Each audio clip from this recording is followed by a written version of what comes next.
Hello friends, स्वागत है आपका हमारे चैनल पर। आज मैं आपके साथ शेयर करने वाली हूँ सर्दियों की बहुत ही ज़्यादा ताकतवर रेसिपी, जिसका एक चम्मच खाते ही आपका सर का दर्द हो या कमर का दर्द हो या फिर आपके बहुत ही ज़्यादा थकान रहती है, तो ये रेसिपी आपके लिए बहुत ही ज़्यादा लाभकारी है। बहुत ही बेस्ट फार्मूला है उन लोगों के लिए जो बहुत ही ज़्यादा थके थके से रहते हैं, जिनका काम करने में बिल्कुल भी दिल नहीं लगता है, या फिर उन लोगों के लिए जिनकी नज़र कमज़ोर है या ऑफिस में बहुत ही ज़्यादा कंप्यूटर पर काम करते हैं, जिसकी वजह से उनकी आंखों में चश्मा लग गया है। तो इस रेसिपी को खाने के बाद आपका चश्मा भी हट जाएगा और आपकी नज़र भी तेज हो जाएगी। बस इसकी शर्त यह है कि आप लोगों को मेरे बताए तरीके से इसका उपयोग करना है। जितने दिन तक मैं बताऊंगी उतने दिन तक आपको इसे इस्तेमाल करना है। रिजल्ट आपको 100% बेस्ट ही मिलेंगे। तो फ्रेंड, ये रेसिपी बहुत ही ज़्यादा लाभकारी है उन औरतों के लिए जो बच्चा होने के बाद बहुत ही ज़्यादा आराम नहीं कर पाई हैं, काम में लग गई हैं, लेकिन अब उनकी हड्डियाँ जवाब देती हैं। वो जब चलती है तो उनकी हड्डियों में दर्द होता है और काफ़ी ज़्यादा कमर में दर्द होता है, क्योंकि सर्दियों का मौसम एक ऐसा मौसम होता है जिसमें आपके जो कमर के दर्द होते हैं या हड्डियों का पुराना दर्द होता है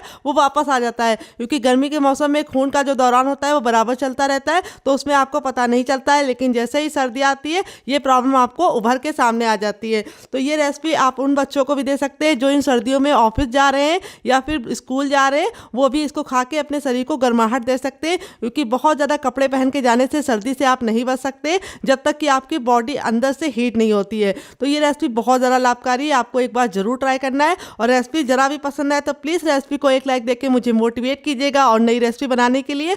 और ये रेसिपी उन लोगों के लिए भी बहुत ज़्यादा लाभकारी है जो ज़्यादा घी और तेल नहीं खा पाते, इस वजह से वो कोई भी स्वीट या लड्डू सर्दियों में नहीं खा पाते, या फिर जो लोग डायबिटीज़ वाले हैं या फिर जो लोग बहुत ज़्यादा कोलेस्ट्रॉल के मरीज़ हैं, वो भी इस रेसिपी को आराम से खा सकते हैं। क्योंकि बहुत ही कम तेल या घी में आप इसे बना सकते हैं।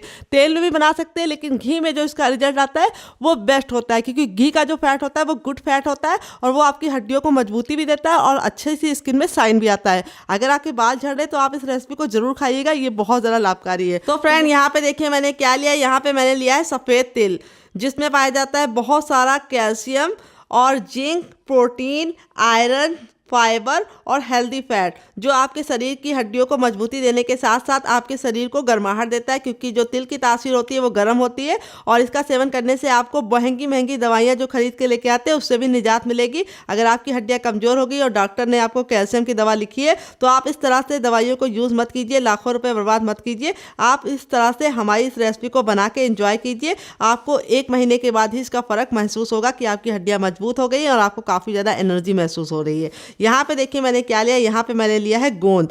तो गोंद कई प्रकार के होते हैं, आम का भी होता है, बबूल का भी होता है, सहजन का भी होता है। तो यहाँ पे मैंने बबूल वाला लिया है और यहाँ पे मैंने बहुत ज़्यादा मोटे साइज वाला यानी बड़े साइज वाला बबूल नहीं लिया है, सॉरी बबूल का गोंद नहीं लिया है, मीडियम वाला लिया है। तो आपको भी मीडियम वाला लेना है, बहुत ज़्यादा छोटा या बहुत ज़्यादा बड़ा गोंद का इस्तेमाल मत कीजिएगा। बड़ा लेंगे तो क्या होगा, आपको उसको बनाने के लिए ज़्यादा घी लगेगा और दूसरी बात वो अच्छे से कुक नहीं होता है। और बहुत ज़्यादा छोटा लेंगे तो आप उसको बना नहीं पाएंगे, अच्छे से वो कुक नहीं होता है, अंदर से कच्चा रह जाता है। तो यहाँ पे मीडियम साइज लीजिए तो आपको ज़्यादा बेनिफिट मिलेगा। तो यहाँ पे इसके अंदर बहुत ही ज़्यादा गर्माहट होती है, ये शरीर को गर्म देते हैं यानी गर्माहट देते हैं और शरीर को हमारे अंदर से जब गर्मी मिलती है तो हमें बहुत ज़्यादा स्वेटर वगैरह पहनने की ज़रूरत नहीं पड़ती है। तो यहाँ पे दोनों का मेजरमेंट मैं आपको बता देती हूँ। यहाँ पे मैंने लिया है 300 ग्राम सफ़ेद तिल, जिसको मैंने अच्छे से वॉश करके धूप में सुखा लिया था और फिर इस्तेमाल किया। क्योंकि मार्केट से लेके आते हैं तो इसमें धूल मिट्टी होती है, तो इसको अच्छे से आपको धुल के अच्छे से सुखा के ही इस्तेमाल करना है, पोंछ के नहीं लेना है, सुखाना है, धुलने के बाद तभी यूज़ करना है। और यहाँ पे मैंने बबूल को भी अच्छे से धुल के सुखा के लिया है। तो यहाँ पे जो हमारा वेट नहीं है 50 ग्राम है, नाप में कटोरी आप कब से भी मेजरमेंट कर सकते हैं। तो चलिए रेसिपी को बनाना शुरू करते हैं। उससे पहले आपसे छोटी सी रिक्वेस्ट है, अगर आपने अभी तक हमारे चैनल को सब्सक्राइब नहीं किया है तो प्लीज़ हमारे चैनल को जरूर सब्सक्राइब कर लीजिएगा।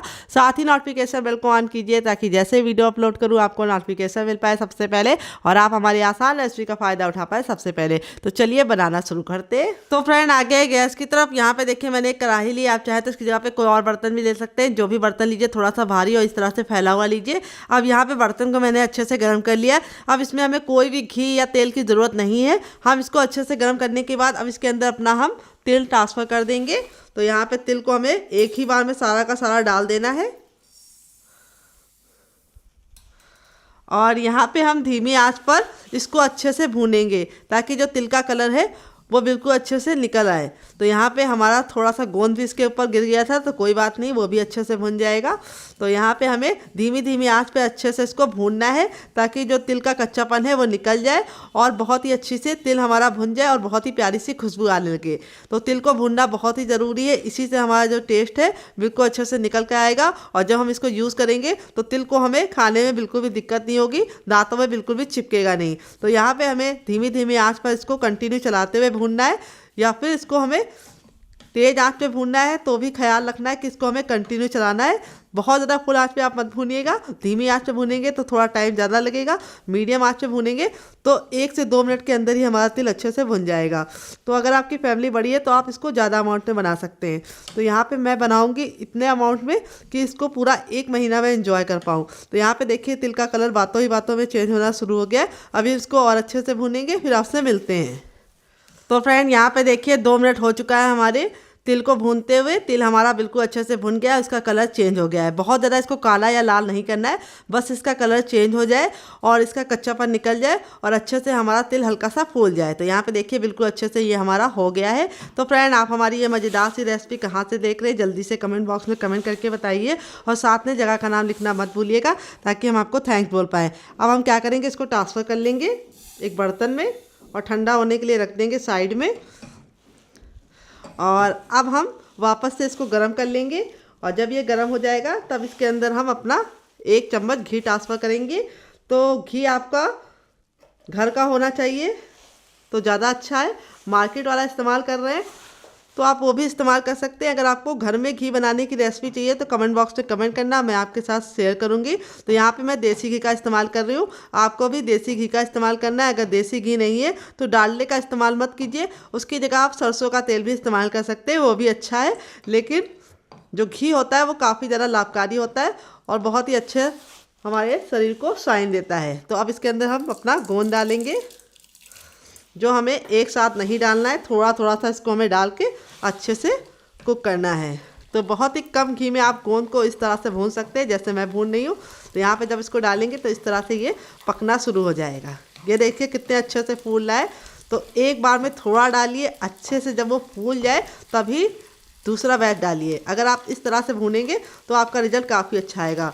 जितना अच्छे से आपका गोंद भुना होगा उतने ही अच्छे से आपके बढ़िया तरीके से बनेगी रेसिपी और दांतों में चिपकेगा नहीं। तो यहाँ पे देखिए इस तरह से ये भुन गया है। अब इसको हम साइड में निकालेंगे।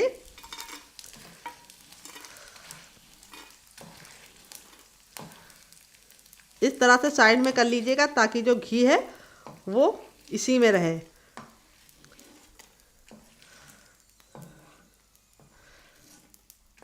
तो देखिए थोड़ा सा डाला था, कितना अच्छे से फूल गया है। अब इसमें हम थोड़ा सा और डालेंगे और इसको हम वापस से भूनेंगे। इस प्रोसेस से आप बहुत ही कम घी में ढेर सारा गोंद भून सकते हैं।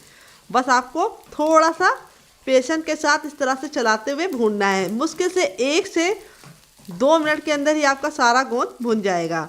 तो देखिए 10 से 15 सेकंड में ही गोंद बिल्कुल अच्छे से फूल गया है। और इसी तरीके से हम जैसे पहले निकाले थे उसी तरीके से निकाल के सारा भून के लेके आते हैं, फिर आपको दिखाते हैं डियर। तो फ्रेंड यहाँ पे देखिए लास्ट वाला बैच भी मैं अच्छे से भून रही हूँ। बस ये हमारा लास्ट वाला है, बाकी मैंने भून लिया। इस तरह से देख लीजिए आप लोग। तो यहाँ पे बहुत ही कम घी में हमारा सारा गोंद अच्छे से भून जाता है। बस आपको कंटिन्यू चलाते हुए इसे भूनना है और गैस का जो फ्लेम है वो मीडियम रखना है, हाई फ्लेम पे नहीं भूनना है। तो यहाँ पे देखिए बिल्कुल अच्छे से भून गया है। और अब हमारा जो इसमें थोड़ा सा घी लगा है उसका भी हम यूज़ करेंगे। अब इसमें हम डालेंगे मखाने, जो हमारे विटामिन सी, प्रोटीन और फाइबर से भरपूर होते हैं और ये याददाश्त को बढ़ाने के साथ साथ हमारी पाचन क्रिया को भी मजबूत करते हैं। तो यहाँ पे अब इसको हम अच्छे से भून लेंगे 10 से 15 सेकंड, ताकि जो हमारा मखाना है बिल्कुल अच्छे से कुरकुरा हो जाए। तो यहाँ पे मखाना मैंने वेट ने मुश्किल से 5 ग्राम लिया है, काफ़ी ज़्यादा लाइट वेट होते हैं ये। और नाप में एक बड़ी कटोरी लिया, आप कब से भी मेजरमेंट कर सकते हैं। तो चलिए इसको भून लेते हैं डियर। तो फ्रेंड यहाँ पे देखिए हमारे मखाने बिल्कुल अच्छे से भुन गए हैं और इस तरह से बहुत ही अच्छा सा कलर चेंज हो गया। अब इसको हम फटाफट निकाल लेंगे। तो चलिए निकाल लेते हैं, फिर आपसे मिलते हैं। तो फ्रेंड मखाने को मैंने निकाल लिया है। अब यहाँ पे हम वापस से बर्तन में आधा चम्मच सिर्फ घी डालेंगे, बस इतना सा काफ़ी है। और इसको हम अच्छे से गर्म होने के लिए रख देंगे। तो फ्रेंड घी हमारा अच्छे से गर्म हो चुका है। अब इसमें हम डालेंगे पोस्तक दाना और इसको हम अच्छे से भून लेंगे। तो ये जो पोस्तक दाना होता है ये बहुत ज़्यादा लाभकारी होता है। अगर आपको नींद की प्रॉब्लम होती है, अगर आपको रात में नींद नहीं आती, उलझन होती है और आपको लगता है कि आपका शरीर थका थका सा है, तो आपको इस पोस्तक दाने को ज़रूर इस्तेमाल करना है। ये बहुत ही ज़्यादा लाभकारी होता है आपकी नींद को बेटर करने के लिए, आपकी स्किन को बेटर करने के लिए और आपके मूड स्विंग को बचाने के लिए। तो यहाँ पे जो बच्चे बहुत ज़्यादा याददाश्त में कमज़ोर होते हैं, कुछ भी याद करते हैं लेकिन उनको भूल जाता है 1 से 2 घंटे में, अगर आपका बच्चा भी ऐसा ही है तो आपको इस तरह से उसको पोस्तक दाने डाल के इस रेसिपी को ज़रूर बना के देना है। इससे बहुत ज़्यादा फ़ायदा होने का और उसकी याददाश्त तेज हो जाएगी। अब इसमें हम डालेंगे सूखा अदरक, जिसको सोट भी बोलते हैं। तो ये जो हमारे शरीर को गर्माहट देता है और हमें सर्दी जुकाम खांसी में बहुत ज़्यादा लाभकारी होता है। तो इसको डालकर हम अच्छे से भून लेंगे। तो यहाँ पे देखिए इसको डाल के बिल्कुल अच्छे से मैंने भून लिया है। अब इसके बाद हम इसमें डालेंगे क्या, आइए आपको बता देते हैं। अब इसमें हम डालेंगे मेथी के दाने, जो आपको बहुत ज़्यादा लाभकारी होती है। अगर आपको शुगर है तो आपके शुगर को कंट्रोल करता है मेथी दाना। तो यहाँ पे मैंने 1 चम्मच मेथी दाना डाला है और इसको भी हम अच्छे से भून लेंगे। तो यहाँ पे 1 चम्मच ही लेना है, ज़्यादा नहीं लेना है। और मेथी दाना आपके हार्मोन्स को भी बैलेंस करता है। तो यहाँ पे अच्छे से हमें मेथी दाने को भून लेना है 10 से 15 सेकेंड। इसीलिए जो बर्तन लीजिएगा थोड़ा सा भारी लीजिएगा ताकि आपका जले ना। तो यहाँ पे जब ये अच्छे से भुन गया है तब इसके बाद हम इसमें डालेंगे सूरजमुखी के बीज, जो हमारे बहुत ज़्यादा लाभकारी होते हैं स्किन को चमकाने के लिए, बाल को बढ़ाने के लिए और हमारे हार्मोन्स को बैलेंस करने के लिए। अगर आपको पीसीओडी है या थायराइड है तो आपके लिए ये सूरजमुखी के दाने बहुत ज़्यादा लाभकारी होते हैं, क्योंकि ये आपके हार्मोन्स के लेवल को बहुत ही कम कर देते हैं और साथ ही आपकी स्किन को भी बेटर करते हैं। तो यहाँ पे हमें इसको अच्छे से डाल के भून लेना है। तो यहाँ पे हमने इसको कितना ऐड किया वो आपको मेजरमेंट बता देते हैं। हमने 50 ग्राम सूरजमुखी के बीज लिए हैं, जिसको सनफ्लावर भी बोलते हैं डियर। अगर इसका कोई नया नाम हो तो कमेंट बॉक्स में ज़रूर बताइएगा और साथ में जगह का नाम लिखना मत भूलिएगा ताकि हम आपको थैंक बोल पाएँ। तो अब इसके बाद हम इसमें डालेंगे 50 ग्राम ही कद्दू के बीज, जिसको पम्पकिन सीड भी बोलते हैं। ये आपको क्या फ़ायदा देते हैं, इसमें प्रोटीन बहुत ही अच्छी मात्रा में होता है, आयरन होता है, फाइबर होता है। ये आपके बालों की ग्रोथ के लिए, अगर आपका स्किन थोड़ा सा डल हो गया है, जाड़ों में हो जाता है, तो आपकी स्किन को भी फेयर करता है और आपके हार्मोन्स को बैलेंस करता है। अगर आपका थायराइड का लेवल बहुत ज़्यादा बढ़ जाता है तो आप 1 महीना सिर्फ कद्दू के बीज को ही खा के उसका रिजल्ट देख सकते हैं। 1 महीना आप कद्दू के बीज को खाएंगे तो आपको काफ़ी ज़्यादा फ़ायदा मिलेगा और आपका जो रिपोर्ट है वो भी नॉर्मल हो जाएगा। तो ये चीज़ें आपको कोई भी नहीं बताएगा, क्योंकि डॉक्टर तो नहीं चाहते कि आप ठीक हो और उनको दवाई बेचने का मौका ख़त्म हो जाए। लेकिन मैं जिस तरह से इस रेसिपी को बता रही हूँ, इस रेसिपी को अगर आपने खा लिया तो आपको बहुत ज़्यादा फ़ायदा मिलेगा। तो और ये बहुत ही बढ़िया फैट भी होता है, तो आपकी स्किन को एक बहुत ही बढ़िया सा शाइन देता है और आपकी बालों की ग्रोथ को भी अच्छे से मेंटेन करता है। मेथी जो होती है वो आपके बालों को लंबा करने में मदद करती है और अगर आपका हेयर फॉल हो रहा है तो मेथी उसको रोकता है। तो मेथी ज़रूर डालना है, मेथी को स्किप नहीं करना है डियर। कुछ लोग सोचेंगे मेथी से कड़वापन आ जाएगा, बिल्कुल भी कड़वापन नहीं आएगा डियर। इतनी सारी चीज़ें डाल लें, अगर आप उसमें 1 चम्मच मेथी दाना ऐड करेंगे तो उसके फ्लेवर को बिल्कुल भी ओवर नहीं करेगी ये रेसिपी, क्योंकि इतना सारा फ्लेवर हमारा पहले से कि मेथी का कड़वापन अपने आप ख़त्म हो जाएगा। तो यहाँ पे अच्छे से मैंने भून लिया है, बहुत ही बढ़िया सी खुशबू आ रही है। अब इसके बाद हम इसमें क्या डालेंगे आइए आपको बता देते हैं। अब इसमें हम डालेंगे टर्मरिक पाउडर यानी हल्दी। हल्दी एंटीबायोटिक होती है, किसी को बताने की ज़रूरत नहीं हल्दी के क्या फ़ायदे होते हैं। तो हमें यहाँ पे 1 बड़ा चम्मच इसके अंदर ऐड करना है हल्दी, जो हमारे खून को साफ़ करती है। अगर आपको बहुत ज़्यादा कील मुहावसे होते हैं मुंह पे तो आप इस तरह से हल्दी को ज़रूर ऐड कीजिएगा। हल्दी को भी हमें अच्छे से भून लेना है ताकि इसका कच्चापन ख़त्म हो जाए। सारी चीज़ों को आपको भून के ही लेना है, कच्चा मत लीजिएगा। भूनने से जो क्या होता है, जो हमारे सीट होते हैं उनका जो फैट होता है वो भी निकल जाता है, ख़राब भी नहीं होता है और लंबे समय तक ये रेसिपी आपकी ख़राब नहीं होगी। आप इसे स्टोर करके आराम से एंजॉय कर पाएंगे। सारी चीज़ों को अच्छे से भून लिया है मैंने। अब गैस के फ्लेम को बंद करके इसको एक बर्तन में निकाल के ठंडा होने के लिए साइड में रखेंगे। तो चलिए इसको साइड में रखते हैं, फिर आगे का काम करते हैं। तो फ्रेंड यहाँ पे देखिए मैंने इसको निकालने के बाद अच्छे से कढ़ाई को साफ़ कर लिया। अब इसके बाद हम इसके अंदर डालेंगे अलसी के बीज, जिसको फ्लैक्स सीड भी बोलते हैं। ये हमारे लिए बहुत ज़्यादा लाभकारी होते हैं। इस तरह से भूरे भूरे रंग के होते हैं, मार्केट में आपको आसानी से मिल जाते हैं, बहुत ही सस्ते में मिल जाते हैं, बहुत ज़्यादा महंगे नहीं होते। और इसमें पाया जाता है फॉलिक एसिड, ओमेगा 3 फाइबर, जो आपकी स्किन को बढ़िया बनाने के साथ साथ वज़न घटाने में बहुत ज़्यादा लाभकारी होते हैं। अगर आपका वेट बहुत ज़्यादा बढ़ता है तो आप इसको ज़रूर इस्तेमाल कीजिएगा। इतनी सारी चीज़ें जो हम डाल रहे हैं उसको हमारे वेट को ना बढ़ाए, इसके लिए हम इसके अंदर फ्लैक्स सीड डाल लें, जिसको अलसी के बीज बोलते हैं। ये बहुत ज़्यादा लाभकारी होते हैं। तो इनको हमें बिना किसी घी, बिना किसी तेल के अच्छे से भून लेना है, क्योंकि इसमें खुद का फैट होता है। तो आप इसको ऐसे ही भूनिए। तो अगर आप वेट लॉस करना चाहते हैं तो अलसी के बीज को इस तरह से भून के पाउडर बना के सलाद में या सब्जी के ऊपर डाल के भी खा सकते हैं, उससे भी आपको फ़ायदा मिलेगा। लेकिन मैं इसके अंदर इस तरह से डालूंगी, जिससे क्या होगा, हमारा वेट भी बहुत ही अच्छे से कम होगा और हमारे शरीर को ऊर्जा भी मिलेगी और हमारे बाल भी बहुत ही अच्छे से शाइनी होंगे और चमकदार स्किन हमें प्राप्त होगी। तो चलिए इसको भून लेते हैं। 10 से 15 सेकंड अच्छे से धीमी आंच पे भूनना है। यहाँ पे देखिए हमारा जो अलसी का बीज था बिल्कुल अच्छे से भुन गया है। और इस तरह से जब ये भुन जाता है तो चट चट की आवाज़ आने लगती है। तो इसका कारण यही है कि ये अच्छे से भुन गया है, तभी चट चट की आवाज़ आ रही है। और इस तरह से हमारा ये बिल्कुल अच्छे से फूल गया है। अब इसको हम एक प्लेट में ट्रांसफ़र कर लेंगे। तो चलिए ट्रांसफ़र कर लेते हैं।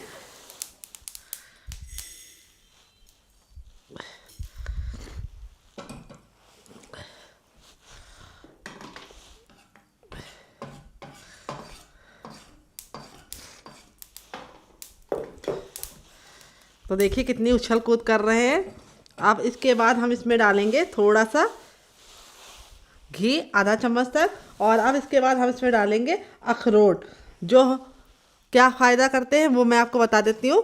तो ये फ़ायदा करते हैं हमारे शरीर को, सूजन को कम करने के लिए, और हमारे हृदय को बहुत ही अच्छे से मजबूती देते हैं। और हृदय में बहुत ही अच्छे से हमारा ब्लड का जो फ्लो होता है वो अखरोट खाने से बहुत ही अच्छे से होता है। और दूसरी बात, दिमाग को तेज़ करते हैं, क्योंकि जो इसका शेप होता है वो भी बिल्कुल अच्छे से इसी तरीके से होता है जैसे हमारा इस तरह से दिमाग होता है। तो अब इसको हम अच्छे से भून लेंगे। और इसमें पाया जाता है विटामिन सी और मैग्नीशियम, फाइबर, प्रोटीन, जो हमारी स्किन को, हमारे हृदय को बहुत ज़्यादा मजबूती देते हैं और शाइन देते हैं। तो यहाँ पे इसको अच्छे से भून लेंगे। तो यहाँ पे हमें बहुत ही कम घी में इसको भून लेना है, जिससे क्या होगा, इसका बहुत ही अच्छा सा टेस्ट निकल के आएगा और इसका कच्चापन भी ख़त्म हो जाएगा। तो यहाँ पे मैंने वेट ने लिया है 50 ग्राम। आप इसकी संख्या को, यानी वेट की संख्या को आप अपने हिसाब से मैनेज कर सकते हैं, जितना आपको चाहिए आप उसके अंदर डाल सकते हैं। तो यहाँ पे इसको अच्छे से भून लीजिए, तभी इस्तेमाल कीजिए। तो यहाँ पे देखिए मैंने इसको भून लिया है। अब इसको मैं ट्रांसफ़र कर दूँगी। और अब इसके बाद हम इसके अंदर डालेंगे, क्या आइए आपको बता देते हैं, थोड़ा सा देसी घी, बस इतना सा काफ़ी है, चुन्नी सा। और अब इसके बाद हम इसमें डाल देंगे बादाम। तो बादाम में क्या पाया जाता है वो मैं आपको बता देती हूँ। बादाम में पाया जाता है vitamin E, fibre, protein, potassium, iron, zinc, जो आपकी स्किन को चमकदार बनाने के साथ साथ आपके दिल को मजबूत करता है, कोलेस्ट्रॉल को भी हमारे कम करता है और हमारे दिमाग के विकास के लिए बहुत ज़्यादा ज़रूरी है। और इसकी जो तासीर होती है वो गर्म होती है, तो जिससे क्या होता है, हमारा जो दिमाग है उसको अच्छे से ब्लड का प्रभाव मिलता है और वो अच्छे से काम करता है और खून भी हमारा गर्म रहता है और हमें अंदर से ही गर्मी मिलती है। तो यहाँ पे बादाम को मैंने लिया है सिर्फ 20 ग्राम। तो यहाँ पे बादाम को अच्छे से भून लेंगे। बहुत ही कम घी में भूनना है, क्योंकि इसके अंदर खुद का ऑयल होता है, तो हमें ज़्यादा ऑयल डालने की ज़रूरत नहीं है। या घी जिसका भी इस्तेमाल कर रहे हैं बहुत ही कम। देखिए मैंने कितने ज़रा से घी में इसको भूना है, तब भी अच्छे से भून रहा है। तो यहाँ पे जब बिल्कुल अच्छे से इस तरह से क्रिस्पी हो जाएगा और बिल्कुल प्यारा सा इसका शाइन आ जाएगा बादाम के ऊपर, तब हम इसको निकाल लेंगे। तो इसको भी हम उसी बर्तन में डाल देंगे जिसमें हमने अखरोट रखा है। और अब हमें कोई भी घी वगैरह कुछ भी डालने की ज़रूरत नहीं है। अब इसके अंदर हम डालेंगे अपना नारियल का लच्छा। तो नारियल में क्या पाया जाता है, वो तो पाया जाता है हमारा बहुत ही अच्छा फैट होता है। और नारियल मुझे बहुत ज़्यादा पसंद है, इसलिए मैं नारियल इसके अंदर ज़रूर ऐड करूँगी। किस किस को पसंद है आप कमेंट बॉक्स में ज़रूर बताइएगा। इसको खसखस भी बोलते हैं, नहीं खसखस नहीं बोलते, वो तो पोस्तक दाने को बोलते हैं। इसको बोलते हैं शायद खोपरा, आई डोंट नो, मुझे इतना ज़्यादा नॉलेज नहीं है, अगर आप लोगों को पता हो तो ज़रूर बताइएगा। तो यहाँ पे हम इसको अच्छे से भून लेंगे। तो अगर मैंने कुछ गलत बोला हो तो उसको सही किया कीजिए ताकि मेरी नॉलेज में इजाफा हो। तो यहाँ पे देखिए इस तरह से हमने इसको भून लिया है, बहुत ही प्यारी सी खुशबू आ रही है। और 1 कटोरी मैंने लिया है नारियल, आप नारियल का बुरादा भी ले सकते हैं, और इस तरह से सूखा नारियल इस्तेमाल करेंगे तो रेसिपी ख़राब नहीं होगी।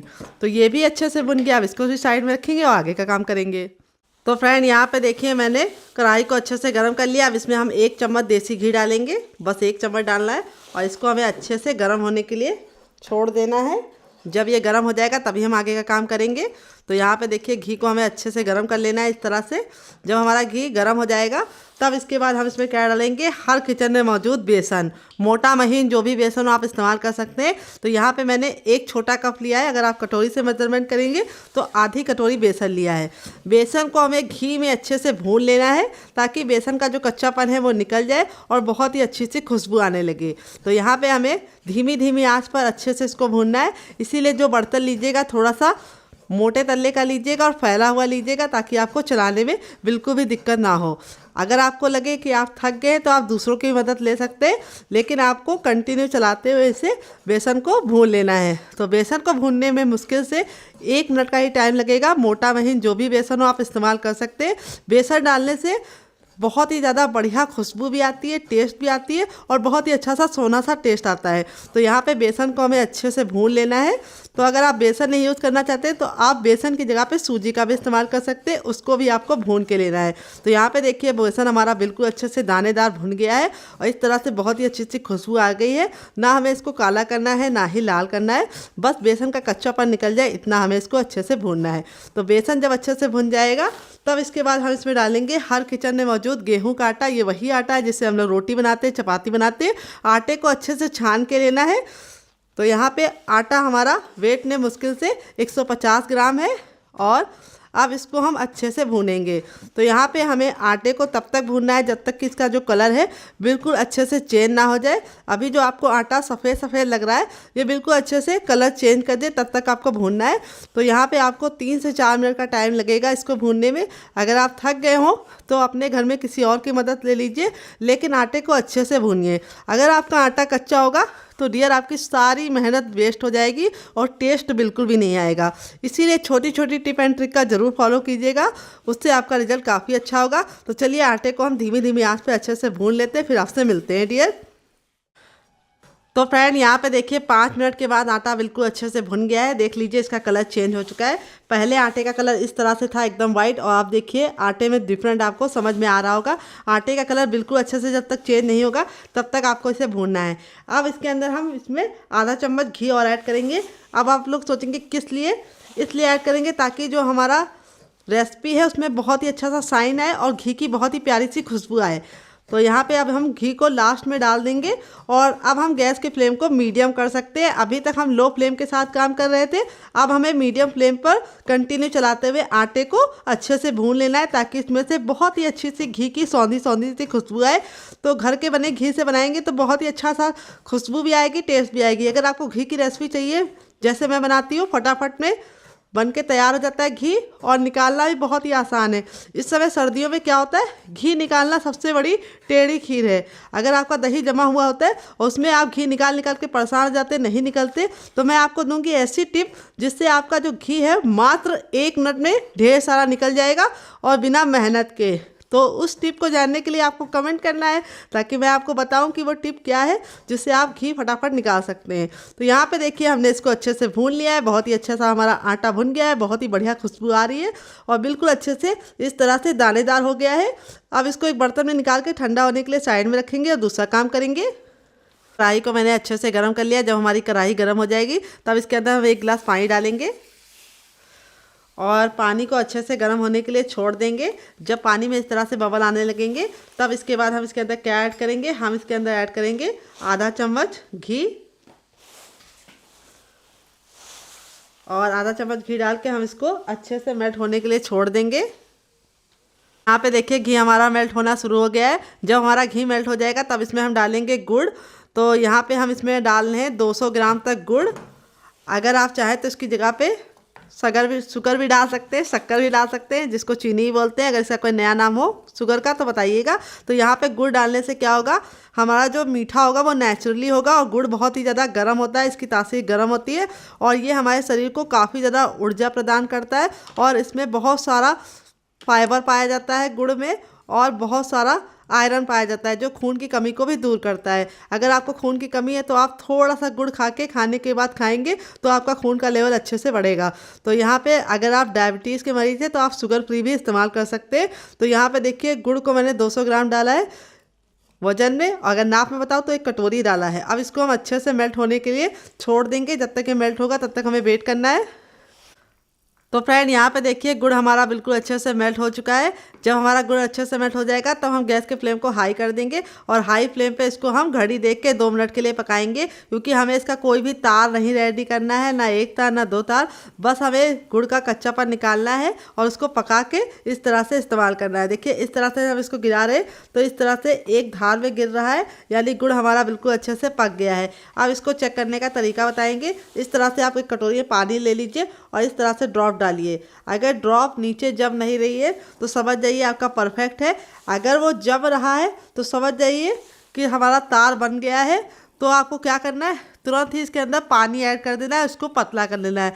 अगर आपका तार बनेगा तो आप जब भी कोई रेसिपी बनाएंगे, लड्डू बनाएंगे या बर्फ़ी बनाएंगे, तो वो जमने के बाद बिल्कुल पत्थर जैसी हार्ड हो जाएगी और आप खा नहीं पाएंगे। तो देखिए इस तरह से डाल ले तो कोई तार इसके अंदर नहीं बन रहा है, तुरंत जाते ही पानी में मिल जा रहा है, कोई भी नीचे बैठ नहीं रहा है। तो इस तरह से होना चाहिए। देखिए जैसे हम रसगुल्ले के लिए चाशनी बनाते हैं, सेम उसी तरीके से हमें इसकी एक चाशनी रेडी कर ली है, जो हमारी गुड़ की होती है और रसगुल्ले में हमारी शुगर की होती है। बस इतना डिफरेंट है। अब हम गैस के फ्लेम को बंद कर देंगे और इसको हम ठंडा होने के लिए साइड में रख देंगे। ठंडा होने के बाद इस्तेमाल करेंगे। गरम गरम नहीं छुएंगे डियर, नहीं तो हाथ जल जाएंगे। तो फ्रेंड यहाँ पे देखिए तिल को जो मैंने भून के रखा था बिल्कुल अच्छे से ठंडा हो चुका है। अब चाहे तो आप इसको ऐसे भी इस्तेमाल कर सकते हैं, लेकिन मैं इसको पाउडर बनाऊंगी हल्का सा दरदरा, जिससे बच्चे इसे आराम से खा लेंगे और बुजुर्ग भी इसे आराम से खा लेंगे। तो यहाँ पे हम इसके अंदर सबसे छोटे वाले मिक्सी के अंदर इसको ट्रांसफ़र करेंगे, जार के अंदर, सबसे छोटा वाला जो मिक्सी का जार होता है उसके अंदर। और यहाँ पे हमें फुल नहीं भरना है, थोड़ा सा हाफ भरना है। और यहाँ पे जार को आपको अच्छे से वॉश करके इसको सुखा के ही लेना है, बिल्कुल भी पानी नहीं लगा होना चाहिए, नहीं तो आपका ख़राब हो जाएगा। और जार के ढक्कन को भी अच्छे से सुखा के लेना है। अब हम मिक्सी को 1 से 2 बार चला के इसको दरदरा पीस लेंगे। तो चलिए पीस के लेके आते हैं, फिर आपको दिखाते हैं। तो फ्रेंड यहाँ पे देखिए मैंने इसको पीस लिया है, हल्का सा दरदरा रखा है, बहुत ज़्यादा फाइन नहीं किया है। हल्का सा दरदरा होगा तभी आपको इसको रोक देना है। अब इसको हम एक बर्तन में ट्रांसफ़र कर लेंगे और बचा हुआ भी हम इसके अंदर डाल के सेम पहले वाले की तरह पीस के लेके आते हैं, फिर आपको दिखाते हैं डियर। तो फ्रेंड यहाँ पे देखिए बाकी बचा भी तिल मैंने पीस लिया है। बहुत ही अच्छी सी खुशबू आ रही है तिल की, आपका पूरा किचन महक जाएगा। तो यहाँ पे देखिए इस तरह से हमने इसको पीस लिया है, बहुत ज़्यादा फाइन नहीं किया, हल्का सा दरदरा सा पीस लिया है, जिससे बच्चे और बुजुर्ग इसे आराम से एंजॉय कर पाए। क्योंकि कई बार ऐसा होता है बुजुर्ग इसे एंजॉय नहीं कर पाते, तो इस तरह से पीस के लेंगे तो बच्चे और बुजुर्ग आराम से खा पाएंगे। अब इसको हम रखेंगे साइड में और हम अपना वो चेक कर लेंगे गोंद। तो यहाँ पे देखिए गोंद बिल्कुल अच्छे से ठंडा हो चुका है और गोंद को इस तरह से चेक करेंगे। ये देखिए कितने अच्छे से टूट रहा है। अब आप चाहे तो इसको ऐसे भी हल्का सा प्रेस करके इस्तेमाल कर सकते हैं, लेकिन मैं बिल्कुल भी काम को लंबा नहीं खींचूंगी, इसीलिए मैं इसको जार में ट्रांसफ़र करूंगी और फटाफट इसको भी हल्का सा मिक्सी को चला के पीस लूँगी। तो चलिए पीस लेते हैं, आधा आधा पीसेंगे, एक बार में नहीं पीसेंगे। तो फ्रेंड यहाँ पे देखिए मैंने इसको पीस लिया है। अब इसको एक बर्तन में ट्रांसफ़र कर लेंगे। इस तरह से पीसेंगे तो दांत में बिल्कुल भी चिपकेगा नहीं और आप इसे आसानी से एंजॉय कर पाएंगे। अब जो बाकी बचा था उसको भी हम एक बार में अब डाल देंगे और उसको भी हम पीस लेंगे। तो चलिए इसको पीस के लेके आते हैं, फिर आपको दिखाते हैं। तो फ्रेंड यहाँ पे देखिए इसको भी मैंने पीस लिया है। अब इसको भी हम निकाल लेंगे अपने जार में, सॉरी जार से निकाल के प्लेट पे निकाल लेंगे। ये देखिए इस तरह से।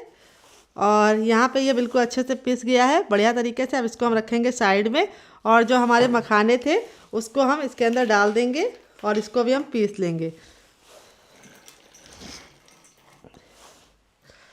तो यहाँ पे मखानों को मैंने डाल दिया, अब इसको भी हम पीस लेंगे। 1 से 2 बार मिक्सी को चला के रोक देना है, दरदरा पीसना है। इससे बहुत ही अच्छा सा जो छोटा छोटा सा पीस होगा मखाने का, जब हम खाएंगे तो हमें मज़ा आएगा खाने में। और जो टेस्ट है वो दुगना नहीं चौगुना हो जाएगा। तो चलिए पीस लेते हैं। तो फ्रेंड यहाँ पे देखिए मैंने इसको पीस लिया है, दरदरा ही पीसा है, बहुत ज़्यादा फाइन नहीं किया। इस तरह से आपको दरदरा ही पीसना है। अब इसको एक बर्तन में हम ट्रांसफ़र करेंगे और इस चीज़ों को हम रखेंगे साइड में। देखिए कितना अच्छे से मैंने दानेदार पीसा है इसको, बहुत ही बढ़िया तरीके से पीस गया है। अब यहाँ पे जो हमने थोड़ा सा मखाना को पीस लिया है, अब इसके बाद हम क्या पीसेंगे, अपने बादाम और अखरोट को। तो यहाँ पे बादाम और अखरोट को हमें पीस लेना है। यहाँ पे बस ये ख्याल रखना है कि जब ये ठंडे हो जाए तभी पीसना है, गरम नहीं पीसना है।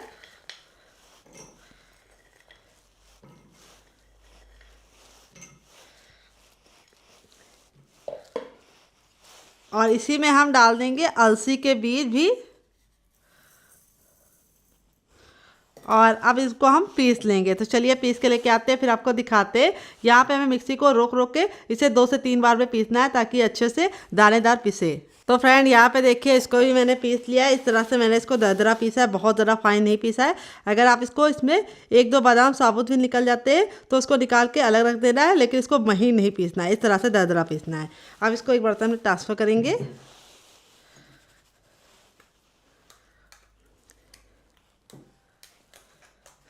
तो फ्रेंड आपको हमारी रेसिपी में कुछ भी अच्छा लग रहा हो तो प्लीज़ रेसिपी को एक छोटा सा लाइक देके मुझे मोटिवेट कीजिएगा। और साथ ही आप हमारी ये मज़ेदार सी रेसिपी कहाँ से देख रहे हैं जल्दी से कमेंट बॉक्स में कमेंट करके बताइएगा ताकि हम आपको थैंक्स बोल पाए।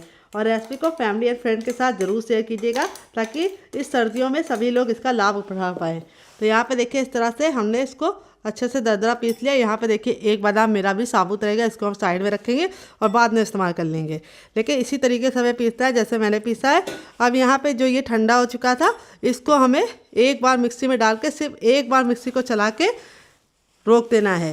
तो यहाँ पे जार में ट्रांसफ़र करेंगे और बस मिक्सी के जार को एक बार चला के बंद कर देंगे ताकि ये हल्का सा मोटा मोटा सा हो और जिससे इसको लुक बहुत ही अच्छा आएगा रेसिपी में। तो यहाँ पे देखिए इस तरह से मैंने ट्रांसफ़र कर दिया है।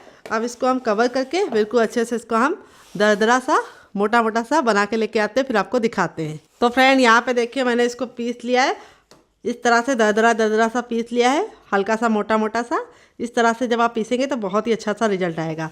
अब चलिए हम बनाना शुरू करते हैं अपने बेहतरीन से लड्डू को। तो चलिए बनाने के लिए बड़ा सा बर्तन ले लेते हैं ताकि सारी चीज़ों को एक बार में ही अच्छे से मिला पाए और बाहर ना निकले।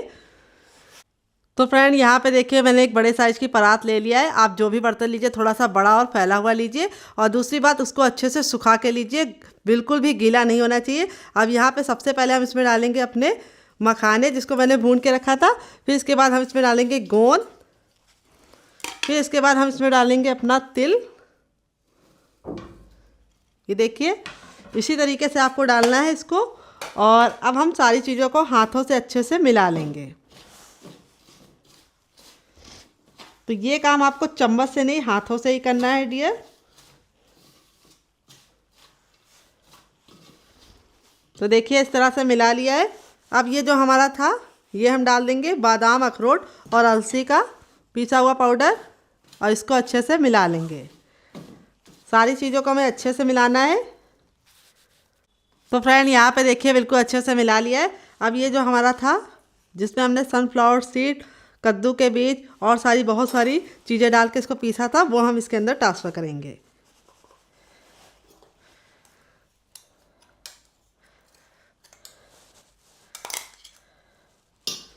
तो जार में जो लगा हुआ है उसको भी हम निकाल लेंगे, कुछ भी वेस्ट नहीं होगा। और इसको भी डाल के अच्छे से मिक्स कर लेंगे।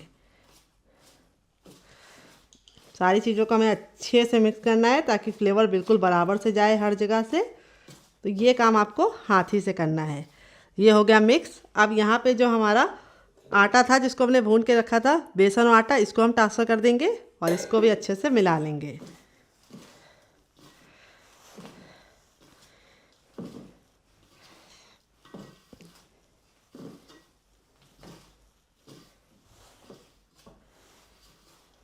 ये देखिए मिला लिया अच्छे से।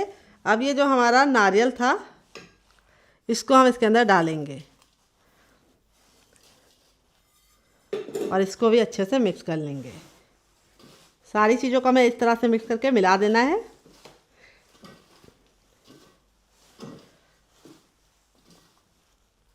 अब यहाँ पे जो हमने गुड़ का बना के रखा था, ये देखिए बिल्कुल अच्छे से ठंडा हो गया। इसको हमें यहाँ पे ऐड करना है। हल्का सा जब गुनगुना होगा तभी हम ऐड कर देंगे और इसको हम चम्मच से पहले इस तरह से मिला लेंगे।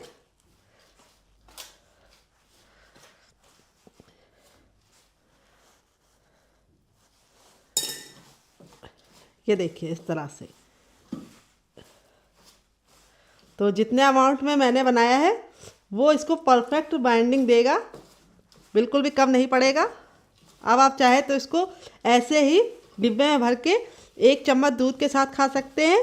बड़े हैं तो 1 चम्मच खाइए और छोटे हैं तो सिर्फ आधा चम्मच खाइए और दूध के साथ खाएंगे तो काफ़ी ज़्यादा फ़ायदा करेगा। तो यहाँ पे हमने देखिए इस तरह से मिला लिया है, बिल्कुल अच्छे से बाइंड हो रहा है। ये देखिए बिल्कुल परफेक्ट मेजरमेंट के साथ मैंने बनाया था गुड़ का चाशनी और बिल्कुल परफेक्ट तरीके से बन गया है। अब हम अपने लड्डुओं में अच्छा सा शाइन देने के लिए इसमें थोड़ा सा 1 चम्मच देसी घी को इस तरह से गर्म करके डाल देंगे, जिससे शाइन बहुत अच्छा आएगा। ये बिल्कुल आपकी अपनी इच्छा पे, चाहे तो डालिए चाहे तो मत डालिए। ये देखिए इस तरह से हमें इसको बिल्कुल बढ़िया तरीके से मिक्स कर लेना है।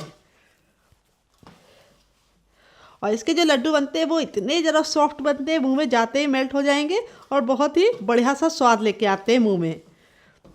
तो अब आप चाहे तो इसकी बर्फी बना सकते हैं या फिर इसको चम्मच के साथ एंजॉय कर सकते हैं। अपने हाथों को वॉश करने के बाद अब इसको हम शेप देंगे। तो फ्रेंड हाथों को अच्छे से वॉश करके बिल्कुल अच्छे से ड्राई कर लिया, बिल्कुल भी पानी नहीं होना चाहिए। अब हथेली पे 1 से 2 बूंद देसी घी लगा लेंगे ताकि जो लड्डू है हमारा बिल्कुल भी चिपके ना। और अब हम लड्डू को बनाना शुरू करेंगे। तो देखिए इस तरह से आपको जितना बड़ा लड्डू चाहिए आप बना सकते हैं। तो मैं इस तरह से बनाऊंगी कि 1 लड्डू दूध के साथ खाएं तो आपको सारी चीज़ें मिल जाए। लड्डू देख लीजिए कितने ज़्यादा आसानी से बन रहे हैं। बिल्कुल प्यार से हमें छोटे छोटे से लड्डू बना के रखने हैं और इन लड्डुओं को आपको खाना कैसे वो मैं आपको आगे बताऊंगी और कौन सी उम्र वाले कितने लड्डू खाएं ये भी बताऊंगी। तो चलिए लड्डू को फटाफट बना लेते हैं, फिर आपसे मिलते हैं डियर। तब तक आप हमारी रेसिपी को देखते देखते यहाँ तक आ गए तो प्लीज़ एक छोटा सा लाइक ज़रूर दीजिएगा ताकि हमें मोटिवेशन मिले नई रेसिपी बनाने के लिए डियर। तो चलिए बना लेते हैं। तो फ्रेंड बनकर रेडी हो चुके हैं हमारे सर्दियों के ताकतवर लड्डू, जो आपके शरीर के कमर के दर्द को, बदन के दर्द को और आपकी आंखों की रोशनी को तेज करने के साथ साथ आपके शरीर को ऊर्जा भी देंगे और कीड़े से बचाएंगे। तो देखिए लड्डू का फाइनल जो कितना ज़रा खूबसूरत लग रहा है। चलिए मैं आपको दिखा देती हूँ लड्डू हमारा कितना खूबसूरत बना है। बहुत ही प्यारा सा लड्डू बन के तैयार हुआ है। तो चलिए मैं इसे तोड़ के दिखाती हूँ।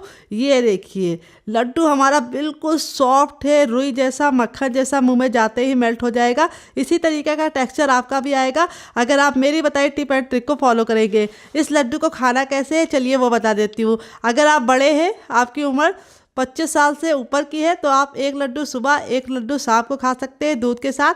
अगर आपकी उम्र कम है यानी आप बच्चे हैं और आप 18 साल से कम के हैं तो आपको आधा लड्डू सुबह खाना है, आधा लड्डू शाम को खाना है। तो इस लड्डू को खाइए और अपना फीडबैक मुझे ज़रूर बताइएगा। और रेसिपी में कुछ भी अच्छा लगे तो प्लीज़ रेसिपी को 1 लाइक देके मुझे मोटिवेट कीजिएगा नई रेसिपी बनाने के लिए। और इस रेसिपी को आपको पूरे 3 महीने तक खाना है। इसका रिजल्ट आप देख के बहुत ही ज़्यादा शौक हो जाएंगे। ये आपके बालों का गिरना रोकेगा, आपकी हड्डियों को मजबूती देने के साथ साथ आपकी स्किन को शाइनी बनाएगा और आपके हेयर को बहुत ही ज़्यादा लॉन्ग बनाएगा और आपके हार्मोन्स इनबैलेंस को भी सही करेगा और कोलेस्ट्रॉल को भी कंट्रोल में रखेगा। तो चलिए मुझसे तो वेट नहीं हो रहा है, मैं जा रही इस लड्डू को एंजॉय करने, फैमिली वालों को दे ले। छोटी सी रिक्वेस्ट है, अगर आपको रेसिपी में कुछ भी अच्छा लगे तो प्लीज़ 1 लाइक जरूर दीजिएगा और हमारी ये रेसिपी कहाँ से देख रहे हैं कमेंट बॉक्स में जरूर लिखिएगा। मिलते हैं नेक्स्ट वीडियो में। Love you all, bye and take care.